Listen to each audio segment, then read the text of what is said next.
I would like to welcome Ustadh Ahmed to deliver his lecture, which is going to be about half an hour, 45 minutes, and then followed by question and answer. At the end of the lecture, he brought some copies of the book that he has authored, and he wished to give these for free. So if you'd like to stay until the end of the lecture, and he will give you these copies. Thank you very much.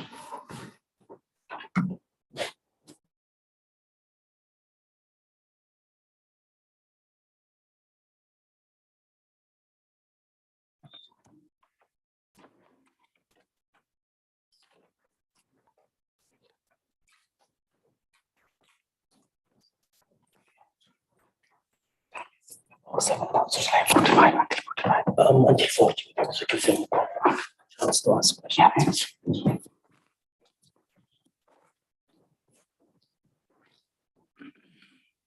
بسم الله الرحمن الرحيم الحمد لله رب العالمين والصلاة والسلام على سيد المرسلين وعلى آله وأصحابه أجمعين وعلى كل من تبعهم بإحسان إلى يوم الدين اللهم علمنا ما ينفعنا وانفعنا بما علمتنا وزدنا علما وعملا يا أرحم الراحمين أما بعد. My dear brothers and sisters in Islam, Assalamu alaikum wa rahmatullahi wa barakatuh. Before we start talking about the great Sahabi Abu Hurairah radiyallahu ta'ala anhu, I'd like to say marhaban to all of you for your kind attendance today. And inshallah, we'll be talking about this great Sahabi Abu Hurairah radiyallahu anhu.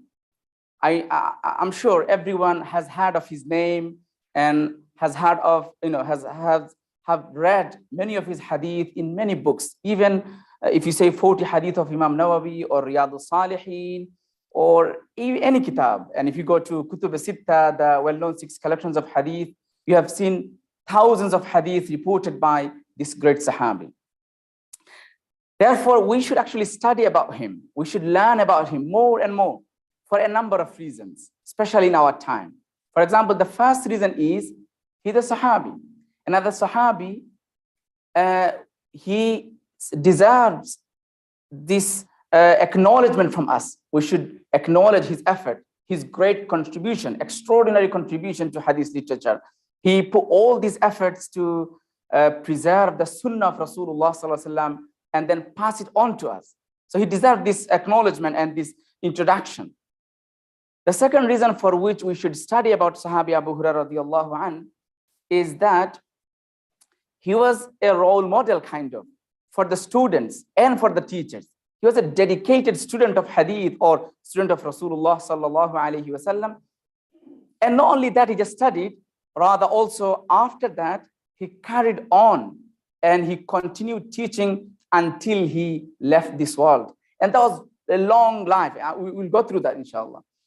And the third reason for which we should study about Sahabi Abu Hurairah radiyallahu anhu is that because he contributed a lot to hadith literature. And we know some people in this world at our time, they kind of do not agree with hadith, with the literature itself. They consider hadith something is not part of our deen, or they consider that we should only follow Quran and therefore no need for hadith, and all these accusations and allegations against hadith. So when they speak against hadith, the first person that they target is Sahabi Abu Hurairah, because you can say Abu Hurairah is the bawwaba. He is the gateway to hadith literature because he reported the highest number of hadith. So now if you can accuse him, and if you can say, okay, Abu Hurairah is unreliable, ma'adallah, but if you can prove that, then that means it is easy for you to prove that entire hadith literature is unreliable because the main person is unreliable. Therefore, they target him most. So I always find it important, our students in madrasa, in universities, in colleges, everywhere where we are studying, especially in the West, we should be careful when we study about Abu Hurairah, and we should learn all the answers of these accusations that have been made against him.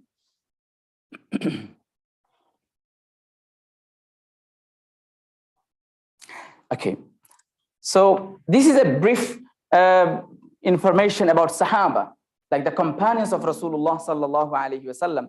There are several ayats and several verses of the Quran which emphasize the concept that we must respect and we must acknowledge the contribution of Sahaba. However, I would like to read one or two ayat, and the first ayat that I want to read, it's from Surah Al-Hujurat. Maybe I'll just suffice with this one ayat. In Surah Al-Hujurat, Allah subhanahu wa ta'ala says, أُولَٰئِكَ الَّذِينَ امْتَحَنَ اللَّهُ قُلُوبَهُمْ لِلتَّقْوَى.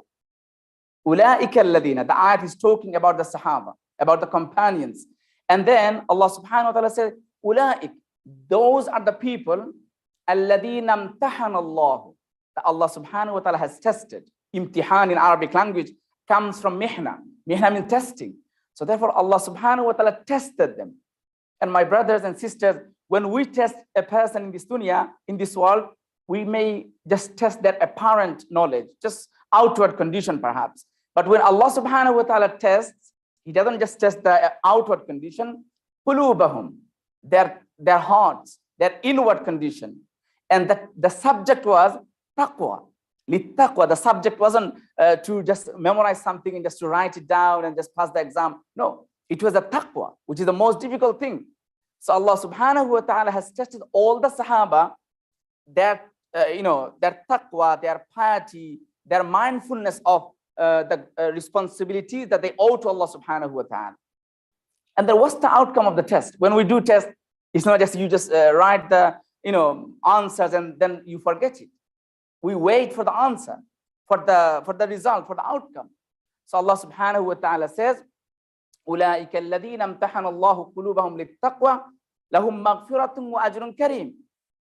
The outcome is there. The answer and the result has been, out now. Quran says, لَهُمْ مَغْفِرَةٌ. Number one, we are not declaring, we are not claiming that these Sahaba were angels, that they never made any mistake in their lifetime. We are not saying that. So Allah subhanahu wa ta'ala says, lahum maghfirah. As a human, if they have committed any mistake or anything, then lahum maghfirah, khalas, all these are forgiven now. And not only that, there's an extra bonus as well. Wa ajrun kareem, and they have noble and graceful reward for them waiting in Jannah. So this ayat itself is sufficient for us to understand the merit, the fadila, and the virtues and the status of Sahaba. That the Sahaba are chosen, tested, examined by Allah subhanahu wa ta'ala, and they passed the exam. And obviously there are other ayat, but I don't think I will be able to go through all these ayat. We have only 30 minutes to go to. Now, let's talk about Sahabi Abu Hurairah radiallahu anhu's personal life. And when we talk about personal life, my brothers and sisters, we need to understand, we need to remember that we are not talking about social media life. We are talking about a time when people would be very, very careful to expose themselves. Rather, they would hide their information. Nowadays, obviously, I'll be passionate to share as many information as I can about myself on the social media, because I want to know the whole world to see when I'm having some nice food in the restaurant or something. But this is not the lifestyle of Sahaba or the early Muslims. So therefore, Abu Hurairah's personal life, even though he has thousands of students, he has recorded all these many ahadith, but he's not actually into telling us about his own personal life. Rather, he feels it's good that I don't mention myself. I don't say I'm a big person and I come from that family or that tribe or all these things. He's not into showing off.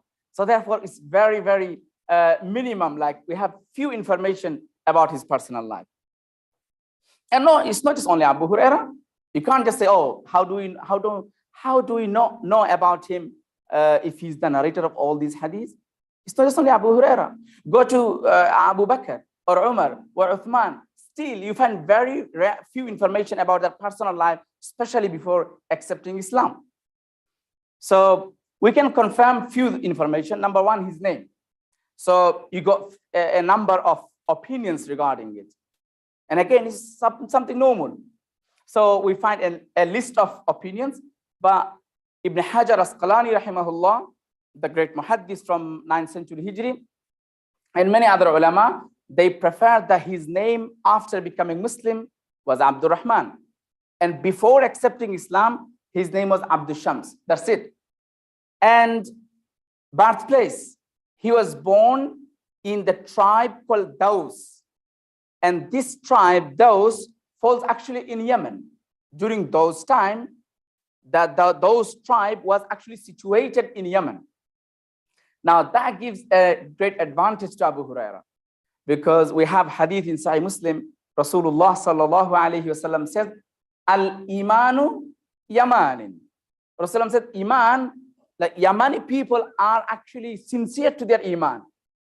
The hadith is general, but it includes Abu Hurairah because he comes from Yemen. We need to acknowledge that Abu Hurairah actually is praised by Rasulullah sallam as a general because he comes from the same tribe of or from same place, Yemen. And his parents, we'll talk about his mom a bit later. His mom's name was Umayma binti Safih, and his father's name was Sakhar. So this is about his parents and family. He has some brothers, but we don't know much information about this. But he has a wife as well. He has children. We are going to talk about that a bit later, because at this point he actually doesn't have a wife or anything. He lives quite a long life and then he gets married. And then we'll talk about why he delays his marriage. Okay. Let's talk about this slide. Now, Abu Hurairah radiallahu anhu, when did he become Muslim? Many of us, if we ask this question, many of us know that he became Muslim in the 7th Hijri or this Hijri, that Hijri. In reality, in order to understand Abu Hurairah's acceptance of Islam, we should refer to another person's life story. And that person's name is Tufail ibn Amr ad-Dawsi. Tufail ibn Amr ad-Dawsi. We can connect between Tufail and Abu Hurairah because Abu Hurairah also from Daws tribe and Tufail also comes from Daws tribe. Now what happens? Rasulullah sallam is in Mecca. No one is actually trying to listen to him. Rather, they are going against him. And Tufail, a non-Muslim leader from Daws from Yemen, comes to perform Umrah or Hajj, whatever they used to do in pre-Islamic period. He comes to Mecca. And all the people of Mecca, the leaders of Mecca, they realize, okay, this man is a leader. If he just goes to Muhammad, then he might be influenced by the message of Muhammad, and then he might become Muslim. So they said, okay, Tufail, be careful. There is a man in Mecca, he claims this and that. Don't ever go next to him. Tufail says, why? I'm an intelligent man. I'm not insane or anything. I know what's going on. So if I go to Muhammad, let's say, and if he tells me something, I have my brain. I can judge. I can see, justify, verify. If he says something bad, I will abstain from him. And if he's saying something good, I will follow him. So Tufail comes, and after all these things, he becomes Muslim. Now, he goes back to his tribe, Daws, Abu Hurairah's tribe. He tries to invite people, call people towards Islam, but no one is actually interested. He comes back next year to Rasulullah and said, here, Rasulullah, I tried my best, but no one is actually accepting Islam. So Rasulullah, now we should focus this point. It is mentioned in Sahih Muslim. Rasulullah says, Allahumma hadi Dawsan. Another point. Allahumma hadi Dawsan. Wa Allah guide the people of Daws. Now, Tufail comes back to Daws. He starts again his dawah activity, and now a great number of people became Muslim. Amongst them was Abu Hurairah. So now do you see Abu Hurairah's acceptance of Islam was actually a consequence of Rasulullah's dua. Rasulullah made dua that Allah guide the people of those, and as a consequence, Abu Hurairah becomes Muslim. So we got 2 points so far. Abu Hurairah was from Yemen, and Rasulullah praised the people of Yemen. Second point is Rasulullah made dua especially for the people of those to be guided. Now, obviously, it's not easy task to just migrate as soon as you become Muslim. It's lots of things involved with it. So Abu Hurairah stays in Daws for a long time, and then he comes to Medina in the 7th Hijri. So Abu Hurairah did not become Muslim. He did not become Muslim in the 7th Hijri. He became Muslim when Rasulullah was even in Mecca, long time ago. But obviously the circumstances didn't allow him to migrate as soon as he became Muslim. So he waited and he came to Medina in 7th Hijri, in the month of Muharram.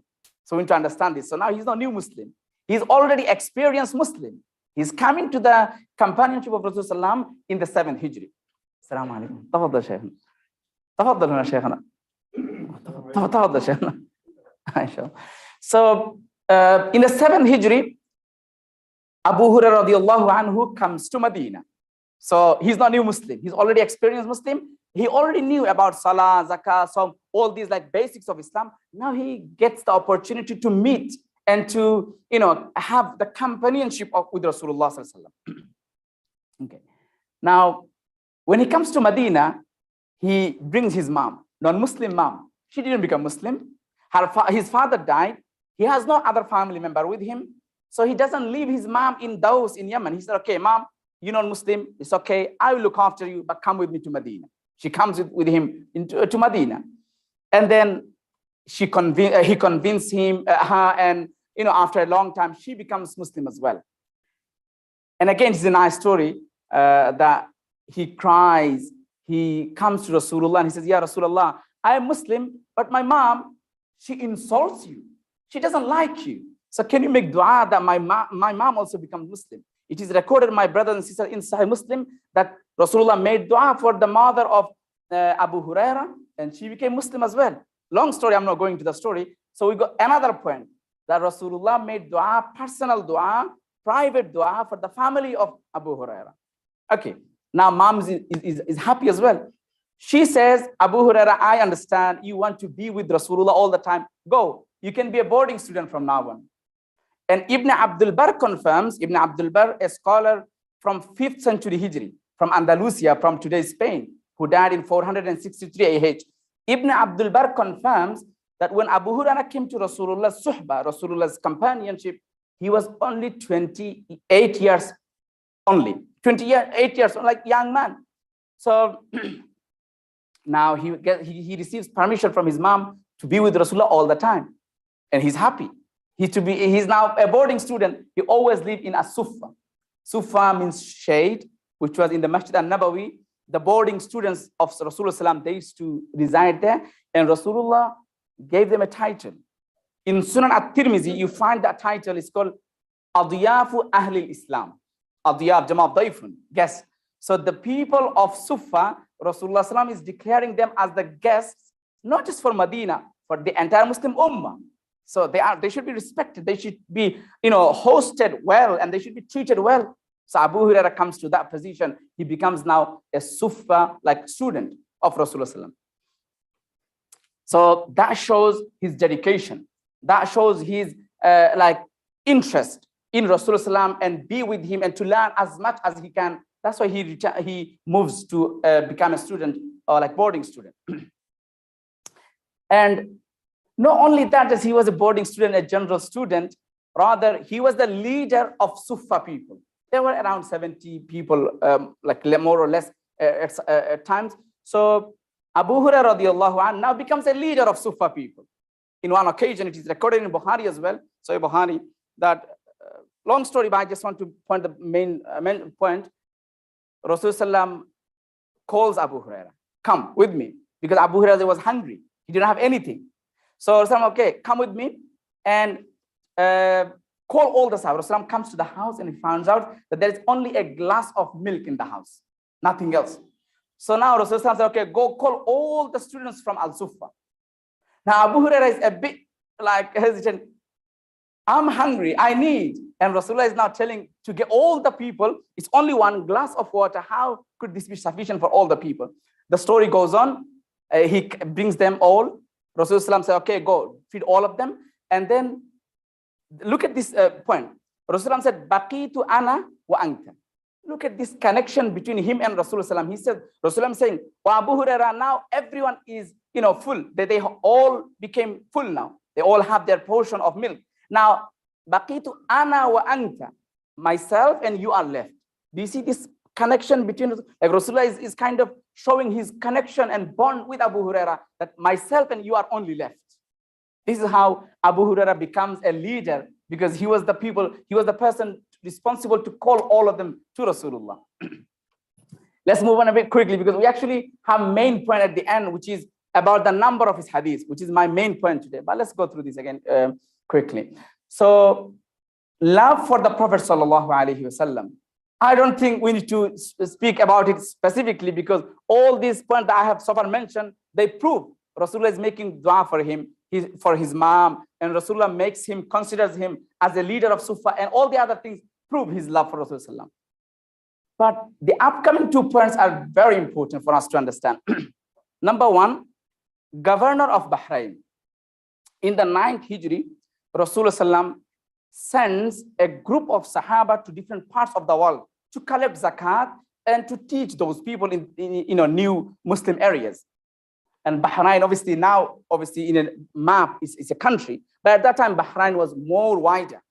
So Rasulullah selects Abu Hurairah to go all the Bahrain to collect zakat and to teach these people for a short period of time.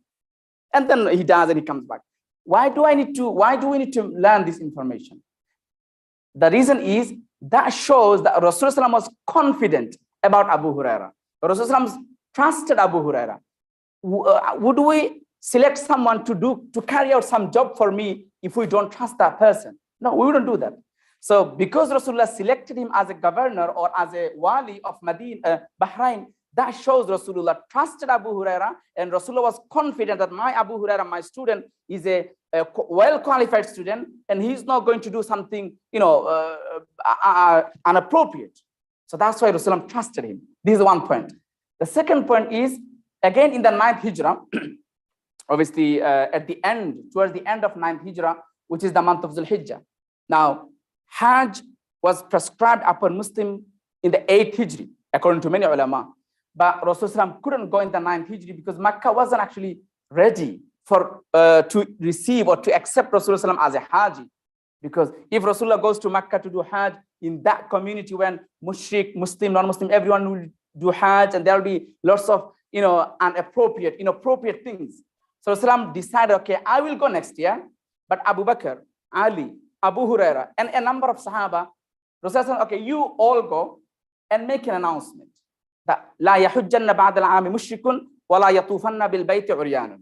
Like none of the disbelievers will be allowed to do Hajj next year, and none of the naked Uryan people will be allowed to do Tawaf of Baytullah. That's the commandment that's the message to pass on. So now look at Rasulullah. He's appointing Abu Hurairah to pass on this information. Again, that shows Rasulullah trusted Abu Hurairah. Not only that, when they all go to Mecca for the Hajj in the 9th Hijri, it is recorded in Bukhari that Abu Bakr radiallahu anhu appointed Abu Hurairah to make an announcement of this information where? In Mina. And my brothers and sisters, you understand, like Mina is a conjunction, like is a congested area during the Hajj, even in pre-Islamic period. So Abu Hurairah, like Abu Bakr, is appointing Abu Hurairah to make the announcement in that crowded area, in that most important area. That also shows that Abu Bakr radiallahu anhu was confident about Abu Hurairah. That's why he appointed Abu Hurairah for this job. This is very important for us to understand the upcoming discussion. Now, so Rasulullah sallallahu alaihi wasallam left this world, and Abu Hurairah radiallahu anhu, he decided, okay, I'm not going to go anywhere else. I want to stay in Medina. Yes, for a short period of time, he travels and he's appointed by Umar radiallahu anhu to rule some country. That's different. But most of the time, he stays in Medina. We need to remember just this information, small information. Rasulullah sallam left the world in the month of Rabi'ul Awwal in the 11th Hijri. And Abu Hurairah radiallahu anhu left this world in 57 AH. There are different opinions, but this is the most reliable opinion. 57 AH. So if we see, then that we find out Abu Hurairah stayed in Medina after Rasulullah sallam for 46 years. It's not a short period of time. We need to remember this point. 46 years he's in Medina. And also we need to understand this part that Medina is not a place where you have to call people to come and then to sit your lesson. It's not. It's a place where Muslims always feel attracted and passionate to go and travel all the time. So Medina was a central place to teach. And Abu Hurairah is there, he's teaching there. That shows, that implies that Abu Hurairah has a biggest audience to teach. Whereas if you look at some other Sahaba, let me give one example. Sahabi Abdullah ibn Amr ibn al-As, radiyallahu anhuma, a great Sahabi. He used to even write hadith when Rasulullah was alive. He used to copy hadith because he was very passionate about hadith. And he learned a great number of hadith. But now, if you go to hadith collection kitab, like hadith books, you will find the hadith of Abdullah ibn Amr does not go beyond 700. Whereas Abu Hurairah's hadith goes 1,000. How come? Abdullah ibn Amr, he learns more, but we have only 700, where Abu Hurairah, he comes later, but he learns so much. One of the reasons is Abdullah ibn Amr ibn al-As was in Egypt, Misr, most of the time after Rasulullah. So Misr or Egypt wasn't a place of attraction at that time for him to have students and to carry on or pass on this knowledge. But for Abu Hurairah radiallahu anhu, he was in Medina. People are coming to do ziyarah, to pray in Masjid al-Nabawi, and etc. So he had all this audience, and the more students you have, your knowledge will spread more. So therefore, this is important for us to remember. Method of narrating hadith. Now Abu Hurairah, he's not an ordinary man. He's an expert. He teaches hadith to hundreds of students. So what does he do? He has his own criteria to teach hadith. He wouldn't teach hadith to anyone and everyone. It's not like, oh, let me just become a famous person and popularity, so just say whatever, just let's explore my ilm to other people. No. He selects students. He says things where it's appropriate to say. And he reminds his students before every lesson of the hadith, Man kadhaba alayya muta'ammidan falyatabawwa maq'adahu minan nar. So before starting the lesson of hadith, he would say, remember, you are listening to my hadith. When you pass on this hadith to the next generation, be careful. Don't add anything from you. Be accurate. So he reminds his students every lesson before he starts the hadith lesson. He would say, Man kadhaba alayya muta'ammidan. Anyone who attributes any false statement to myself, to Rasulullah, فَلْيَتَبَوَّأْ مَقْعَدَهُ مِنَ النَّارِ. Let him remember that his place will be in Jahannam. So, yeah, this is very important, and we'll be talking about hadith later more. As a Quran reciter, now those brothers and sisters today who have, because they are very much influenced by Western academia or something, they believe, oh, we don't need Abu Hurairah, we need only Quran. We should ask these brothers and sisters, how can you follow or how can you recite Quran without trusting Abu Hurairah? Because Abu Hurairah is one of the people through whom Quran was transmitted. I'm sure we all are familiar with the term, it's called qira'ah. We have lots of qira'at, different qira'at, qira'at sab'a ashara. So one of the qari is called Nafi', Qari Nafi'. His qira'ah, if you look at his sanad, even today, in Morocco, in Algeria, in many other countries, if you look at the sanad of Nafi', you will find out that this sanad goes, this chain of narration goes back to Abu Hurairah radiallahu anhu. So now, okay, fair enough, you don't want to listen to hadith or you don't want to follow hadith, but what about the Quran? How can you get to the Quran without mentioning Abu Hurairah? Because he's a reciter of the Quran and he has sanad. And inshallah, you'll get information more about it in the book, and we'll be distributing this book, inshallah, for free. And so therefore, it is important for us to know that denying Abu Hurairah or accusing Abu Hurairah of a liar, as a liar, billah, is actually accusing Quran itself. You are causing and creating confusion about the Quran itself by saying Abu Hurairah is not reliable. Billah. Okay. The next point is Abu Hurairah as a faqih and mufti. If you look at Hafiz Ibn Taymiyyah rahimahullah, look at Hafiz Shamsuddin al-Dhahabi.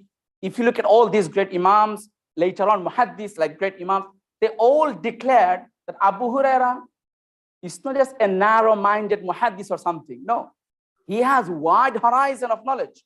So he is not just a Quran reciter, he is not just a hadith narrator, rather also he's a faqih. And fiqh means thamaratul hadith, meaning it's not just pharmacist.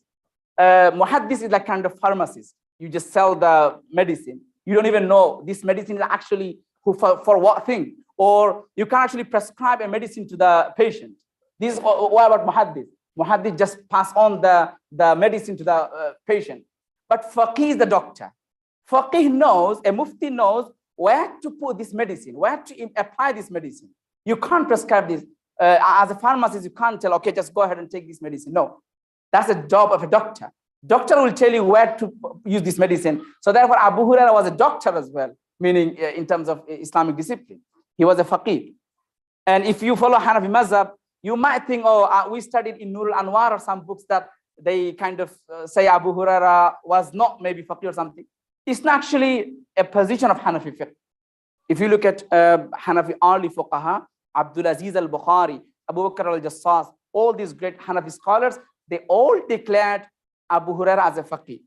In fact, Muhammad Anwar Shah al-Kashmiri, a third 14th century Hijri scholar, he says, if any Hanafi says that, Kashmiri is Hanafi, he said, if any Hanafi claims that Abu Hurairah was not faqih, then this person is not actually like Hanafi even. He doesn't even know anything about Hanafi fiqh, because Hanafi ulama never claimed Abu Hurairah to be not faqih. Okay, marriage and family life. Now, Abu Hurairah didn't get married when Rasulullah was, still alive. My brothers, do you still remember the information I said? When did Abu Hurairah come to Rasulullah? How old was he? When 28, excellent, 28. So Abu Hurairah was 28, and Rasulullah left this world after 4 years. So 28, that means he became now 32. It's not that, for a man, it's not that, old age. So after that, Abu Hurairah says, I have dedicated my life with Rasulullah. I have learned whatever I wanted to learn. Now, let me make a family as well. It's important from Islamic perspective. Family is very important. So therefore, he gets married. And he gets married to a great lady. Her name is Busra. Busra. So she's a Sahabiya herself. Her entire family comes from Sahabiya background. So this is another information that we understand, that Abu Hurairah, after Rasulullah also, he was appreciated. He was respected by the Sahaba community. That's why another Sahabiya lady agreed to marry him, and Sahabiya family agreed to, get him as a son-in-law or brother-in-law or something. They all agreed. So that shows his excellency and his trustworthiness, that people, Sahaba, after Rasulullah also appreciated him. And then last one is a bit unclear here, but Sahaba praised him. We can talk about that one single point, for hours, like how many times Sahaba praised him. Abdullah ibn Umar radiallahu anhu used to say, wa Abu Hurairah, kunta al-zamana li Rasulillahi wa ahfazana li hadithi. It is recorded in Tirmidhi, and you have whatever I'm mentioning, all of these things are backed with reference in the book.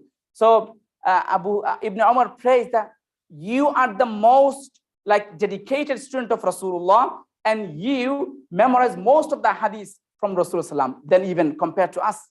So Sahaba used to praise him. In one occasion, a man came to Ibn Abbas and said, oh, Ibn Abbas, give me fatwa, tell me about the solution of this mas'ala, the legal verdict of it.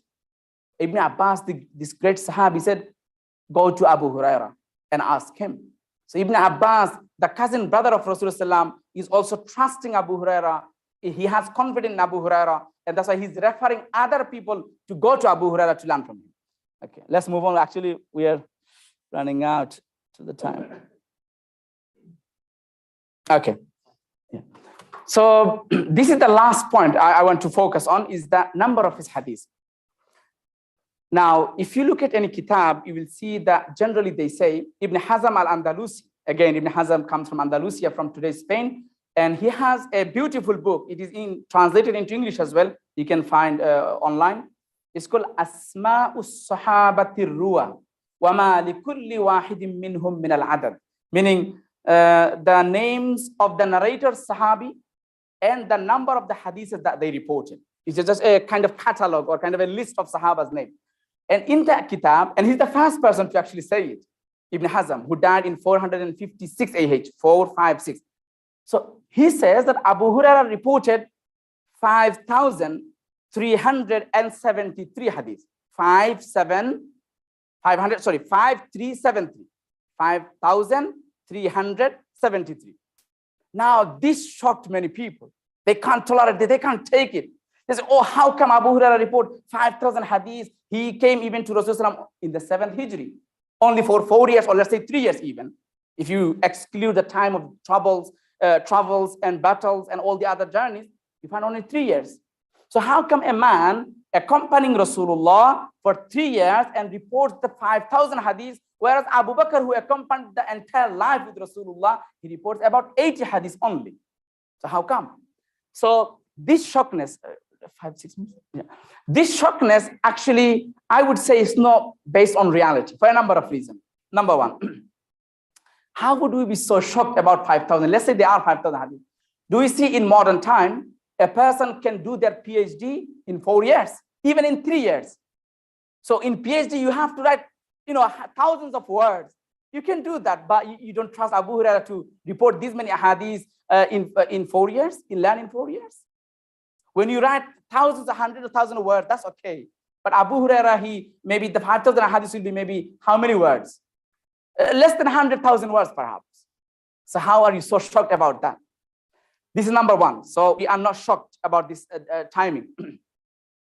Second thing that we should remember in terms of the number, no shock. There is nothing to be shocked about this number.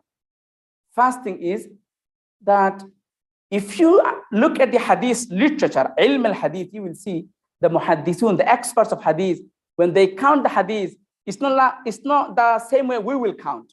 The muhaddithun will count every hadith like with different sanad, with different word, will be counted as a separate hadith. Let's say a hadith called about salah, for instance, a hadith about salah, that a person who performs 12 rakat salah per day, like nafal salah, will be granted a house in Jannah. So a hadith in Muslim and Tirmidhi. Now, you will find this hadith in hadith books, at least reported by a number of Sahaba. So actually hadith is one single message, but this single message has been recorded by Abu Hurairah, by Ibn Abbas, by Ibn Umar, by Ibn Mas'ud, so many other Sahaba. So now if you go to Muhaddithun Kitab, they will not tell you one hadith. They will say, okay, each of them are counted as one hadith, so there are 5 hadiths. But it all contains only one message. Similarly, Abu Hurairah, the hadith that he recorded, many of them are actually just, through different sanad. Abu Hurairah had 800 dedicated students with him. So now today, mashallah, we have a great number of people here. We are listening something about Abu Hurairah. So when we go and pass on this information to other people, a person can have lots of different sanad. Okay, a person can say, okay, my brother had this lecture and he said this. My sister had this lecture and she said this. So information is one, but the narrators are different. That's why the number goes up. This is one reason. Another reason is, or another fact, that there is no way to be shocked about this number, is that, my brothers and sisters, why would we be shocked? It's not only on Abu Hurairah's shoulder. The hadiths that Abu Hurairah recorded are also recorded by other Sahaba. And I give you only one example. Today, when you go home, just open Sunan at-Tirmidhi, or we call also Jami at-Tirmidhi. You will find that Imam Tirmidhi records one hadith, let's say, only one single hadith in the chapter. And then he will tell you, وَفِي الْبَابِ عَنْ. He will, after recording the one single hadith, he will give you a number of other Sahaba's name who recorded the same exact hadith or exact concept.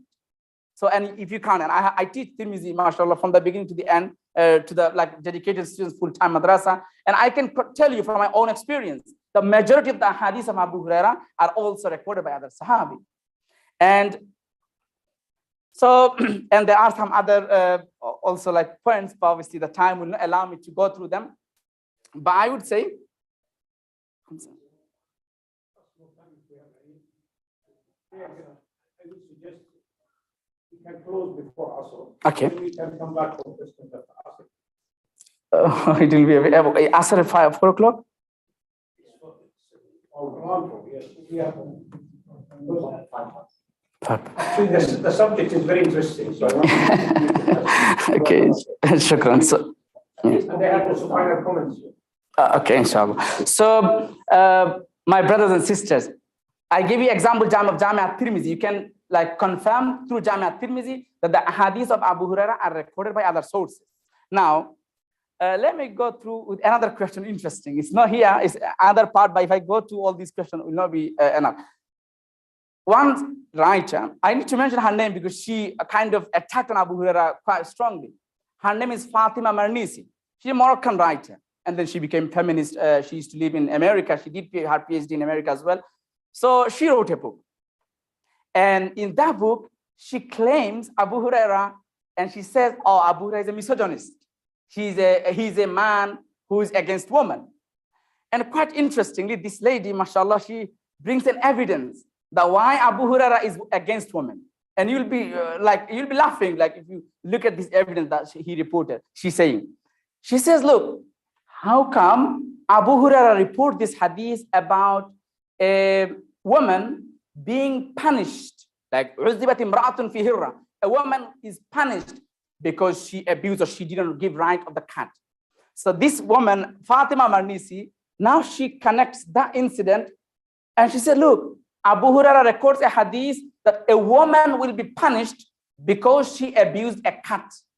And she says, Hirra is part of name of Abu Hurairah, like he loved kitten, that's why. Or Hamidullah says, no, he didn't, it's not just because he loved kitten, that's why he called Abu Hurairah.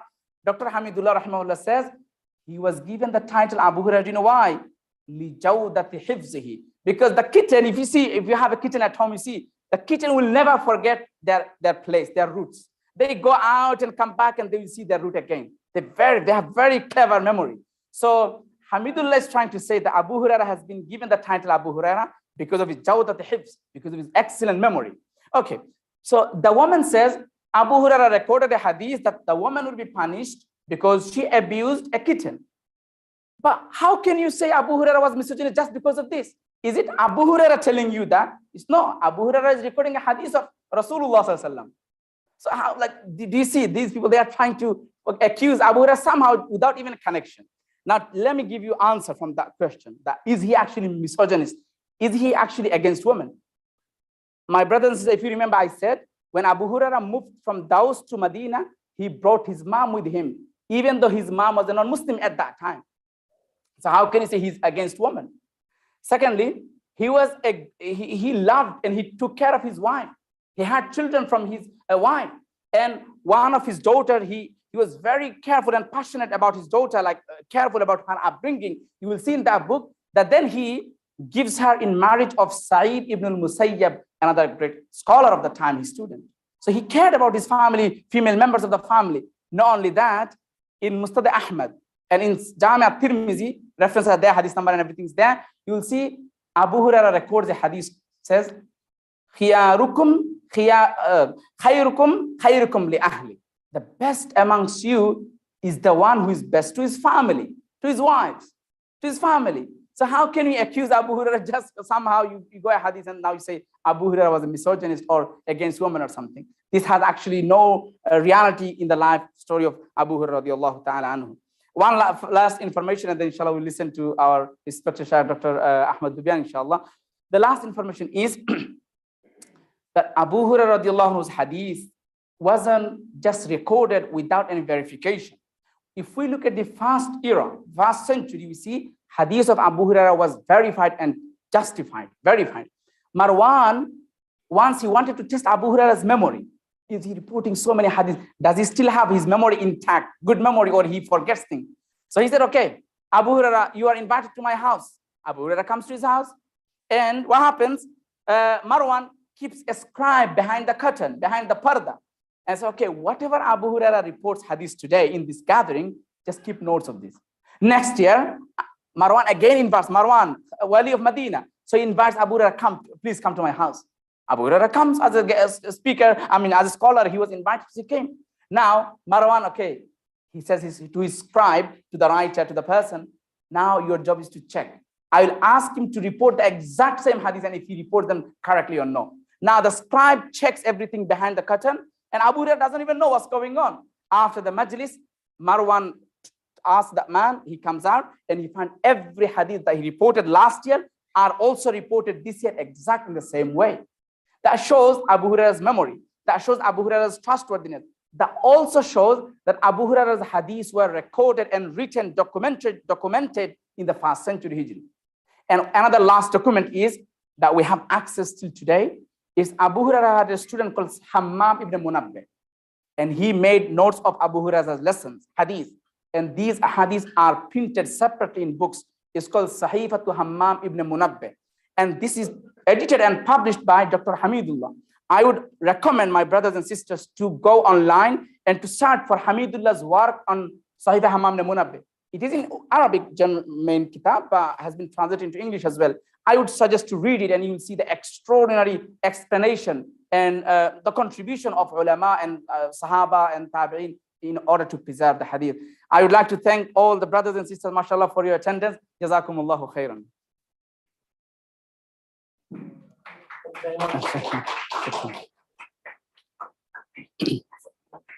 Thanks to Ustadh Ahmed, and I would like to invite Dr. Rabiat, the Director General of ICC, to state his remarks or some comments as well. Thank you. And then we'll open the platform for questions. شكرا لك شيخنا جزاك الله تعبتوني.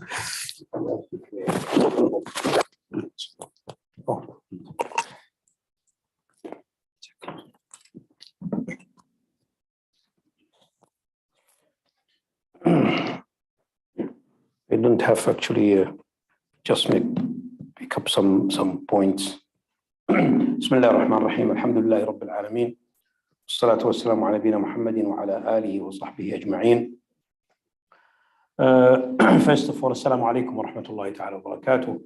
I would like to express deeply really my thanks and the dua, inshallah, for our Sheikh Mahfuj Ahmed, Jazahullah khairan, for giving us this wonderful time about the Sunnah Sharifa, about the Sunnah of the Prophet sallallahu alaihi wasallam. And may Allah subhanahu wa ta'ala give you his blessing and mercy for defending the Sunnah Sharifa and defending the great companion Abu Hurairah radiallahu anhu. And ask Allah subhanahu wa ta'ala to have his forgiveness and of course blessing and be satisfied with Abu Hurairah radiallahu anhu, because we are all really, we all appreciate all the works he did for us, and the narrations, his narrations of hadith, alhamdulillah, they are in our all books, and we benefited from this. All the ummah benefited from him, so from that time till today, and they will continue benefiting from him till the end of time. Actually, the question about Abu Hurairah is not something new. It's not only what Sheikh mentioned about Fatima Marnisi in Morocco or somebody else. This is a very late thing. The doubts and questioning Abu Hurairah radiallahu anhu actually started from some early time. And one of those who actually wanted to make sure about what Abu Hurairah told or reported about the Prophet is the governor of Medina, Marwan ibn al-Hakam, when he, as Sheikh narrated, or as Sheikh told us, when he called Abu Hurairah and then then he asked him about the hadith, and he put somebody to write what he says behind the curtain or behind the door.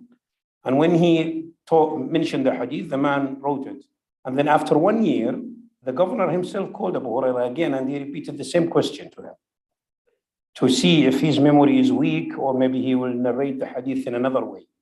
Then he brought the same writer and he said, you just check what you wrote last year, check what he's going to say today. Then the man stood behind the curtain or the door. And then when Abu Hurairah narrated the hadith, the man was checking what he wrote last year. It was the same. He said it's the same 100%. So that was a small test to make sure. Again, also the question about Abu Hurairah was raised again recently in the last 50 years, maybe.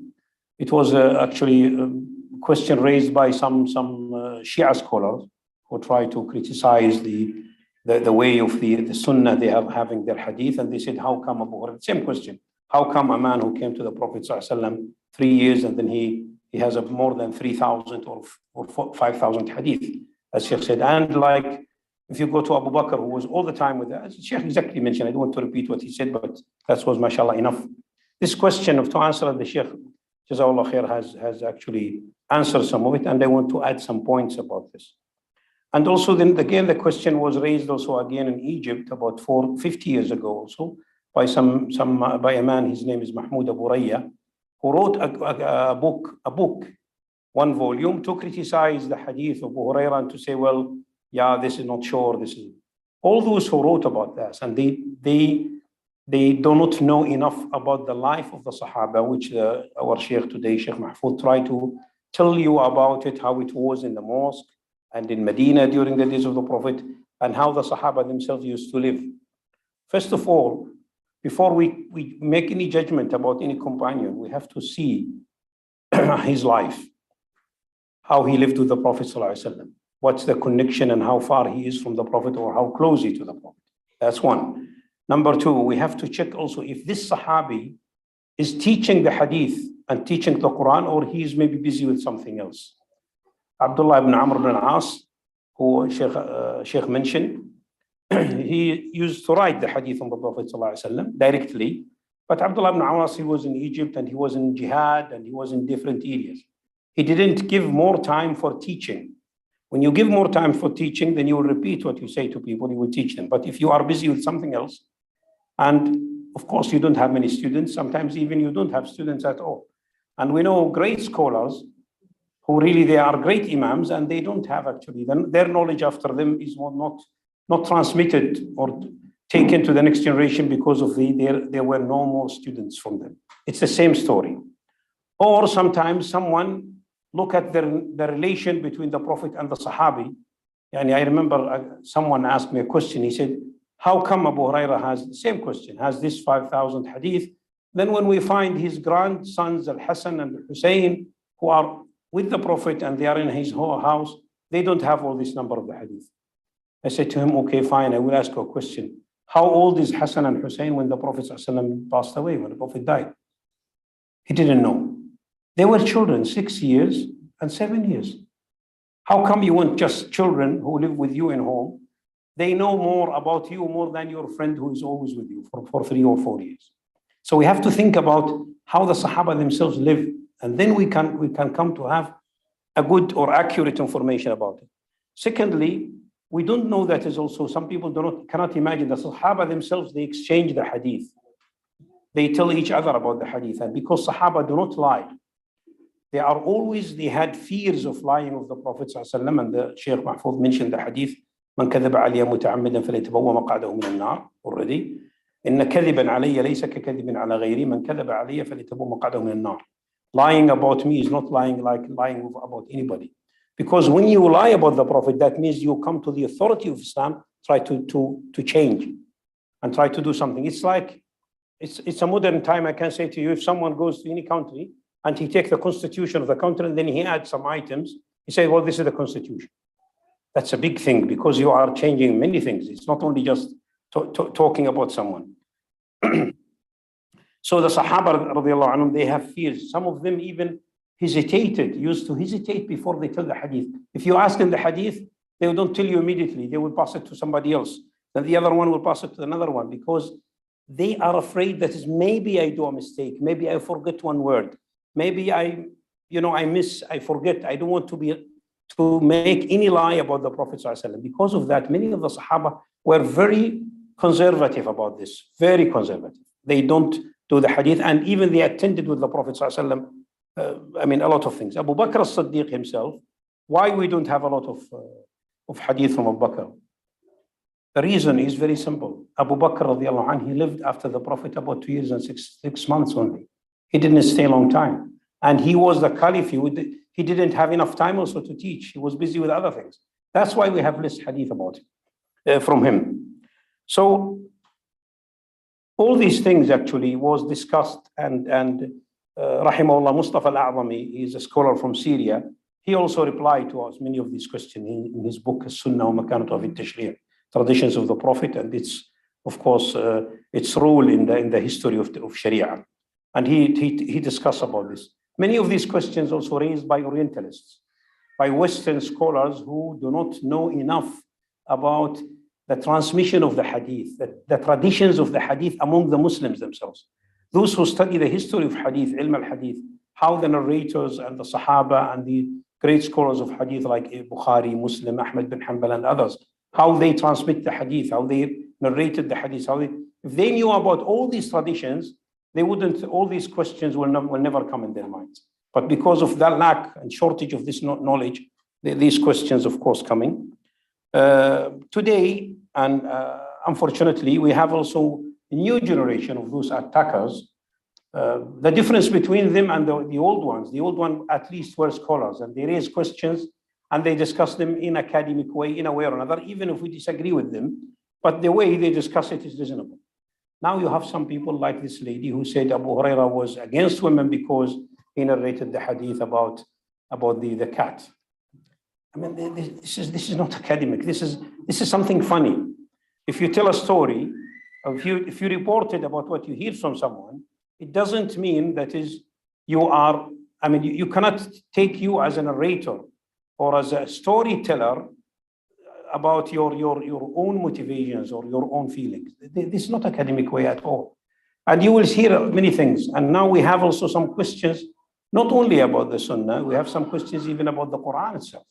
And many of these questions sometimes are silly questions and funny questions.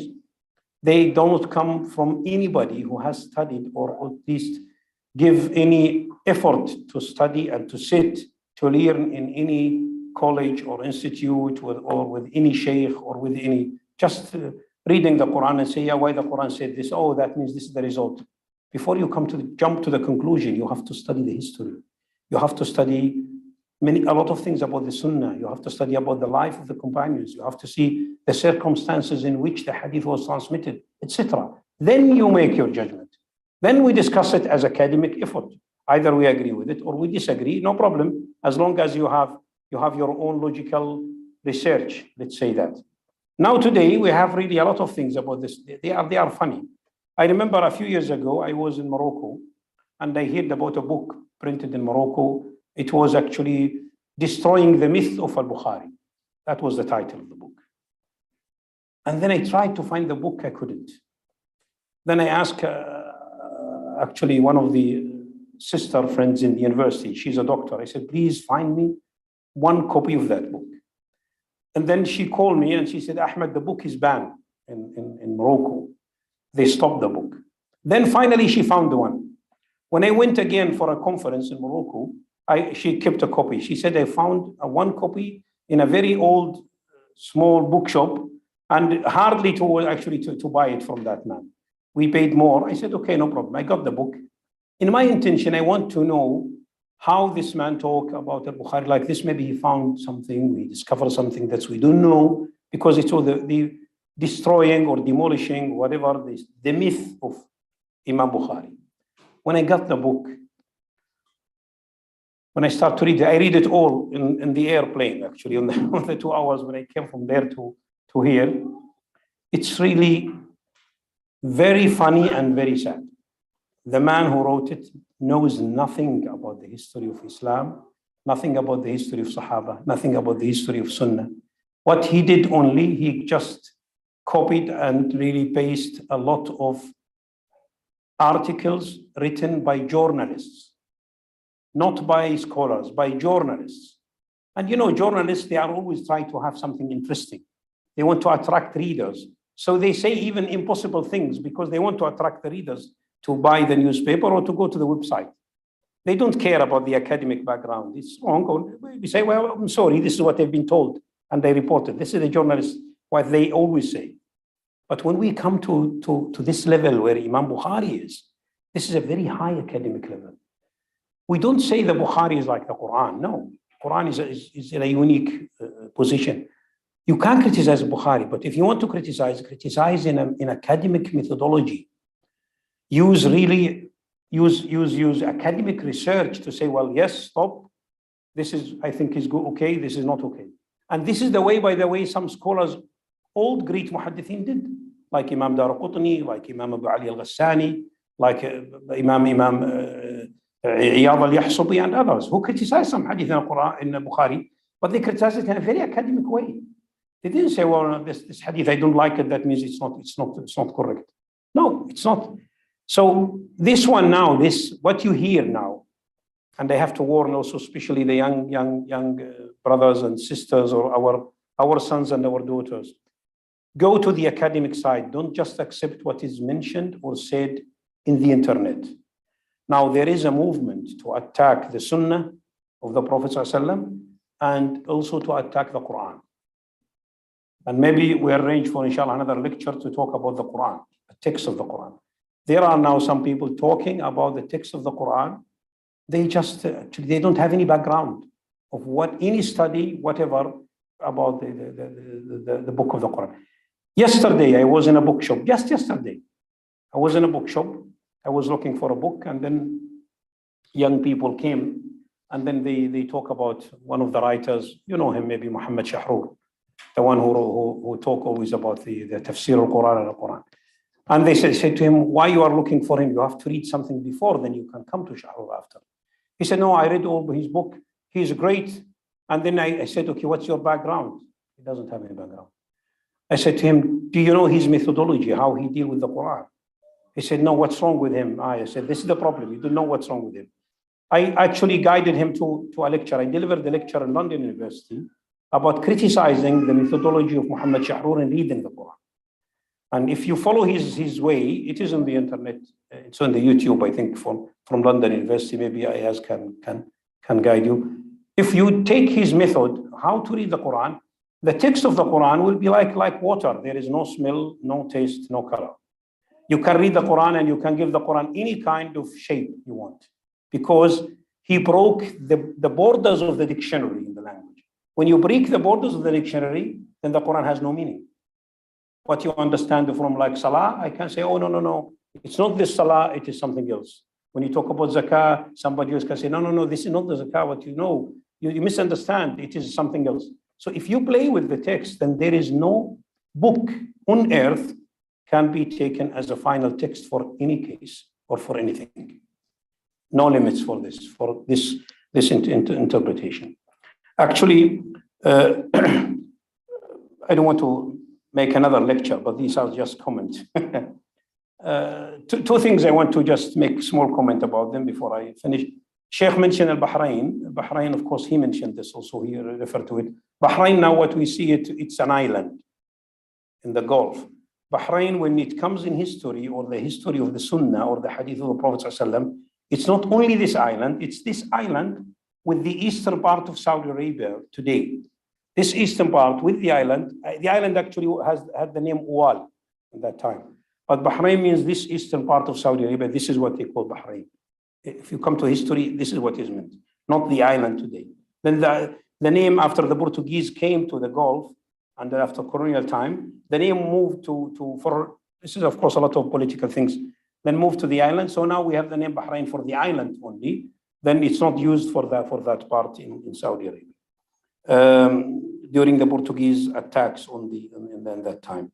Final thing, maybe some of you would ask, how come the Prophet ﷺ asked Abu Hurairah to announce in Mecca, nobody should really make tawaf around Kaaba naked? Who would do tawaf and naked around the Kaaba? This is something very strange, maybe. I will tell you how. It is some of the traditions of the Arab before Islam, in the pre-Islamic time. When they come to do tawaf, there is some tradition like if you want to come to tawaf, you have to show yourself that is you leave all your sins and all the dunya behind you, starting with your clothes. So when someone leaves everything behind him, he's naked completely, 100%. So those who used to come to Mecca, sometimes they throw their clothes. That was before Islam.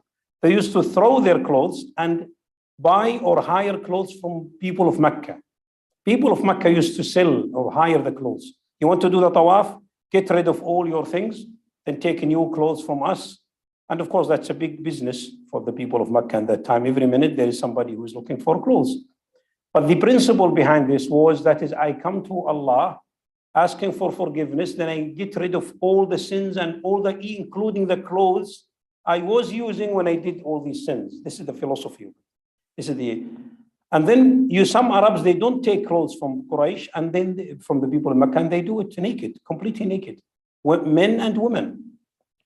Before Islam, yes. And then when the Prophet ﷺ came to Mecca and ate, and that was announced that it's not allowed for anybody naked to come to the. But the idea behind it is to be, how can I say, to leave everything behind you and to forget everything. Ask Allah to have to start a new life, get rid of even your clothes. That was the idea behind this. So to understand how come this idea comes in the hadith. Jazakumullah khairan, Shaykh. I'm sorry for talking too much for this comment. And I have to also apologize because I came a little bit late. I was outside. Thank you very much for giving this time. I hope really that is we have another chance with our Shaykh Mahfuj, inshallah, to complete this subject or for another subject related to these things. It's a time for salah. Yeah, okay. Jazakumullah khairan. Assalamu alaikum wa barakatuh. If Sheikh had time, he can come after Salah to get copies and also to have questions if there is any. Jazakumullah khair.